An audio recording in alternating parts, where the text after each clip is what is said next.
За энэ түрүүний асуудлаас арай тусдаа нэг энэ ариг согтууруулах ундаатай холбоотой нэг юм асуух гэсэн. Энд гэхдээ би бас нарийн хараагүй явсан байж магадгүй байна. Зүгээр энэ 2016 оны 64 дугаар тушаалаар энэ импортын согтууруулах ундааны техникийн зохицуулт гэж батлагдсан байсан боловч 22 оны А23 дугаар тушаалаар энэ хүчингүй болцсон.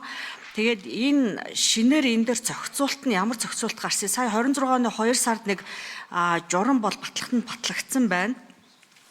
Тэгээд энэ хүнс хөдөө аж ахуй хөнгөн үйлдвэрийн сайд болон эрүүл мэндийн сайдын 25 оны А616, А480 гэсэн ийм хамтарсан тушаалаар согтууруулах ундааны шошго анхааруулгын загвар тавигдах шаардлага гэж батлагдсан боловч энэ зөвхөн нөгөө шошгоны асуудал болохоос нөгөө импортын архины яг чанарын асуудлын техникийн тийм зохицуулт нь наривчилж ороогүй бах юм.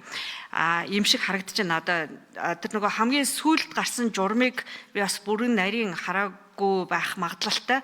Энэ дээр зүгээр нэг намайг тайвшруулах үүднээс одоо энэ техникийн одоо энэ согтууруулах ундаач нь Монголд нөгөө арх хордуулах хордлогын том асуудлууд, яаралтай тусламж, түргэний айгуу гол асуудлууд, тэгээд одоо нөгөө нас баралт, хүндрэллүүд, амиа хурлах гэдэг нөгөө том эрүүл мэндийн том үр дагавартай асуудал байдаг учраас энэ импортоор оруулж ирж байгаа архины согтууруулах ундааны техникийн шаардлагуудыг хэрзэг нарийн бид нар харах, үзэх, хянах ийм боломж нь байна гэдэг дээр уул нэм тодруулах байдлаар асуулт асууя гэж бодож байсан амжаагүй учраас энийг үг болгоод боломжтой бол та хэд бичгээр энэ дээр надад нэг хариулт явуулахгүй юу гэж хүсэхээр байна. Баярлалаа.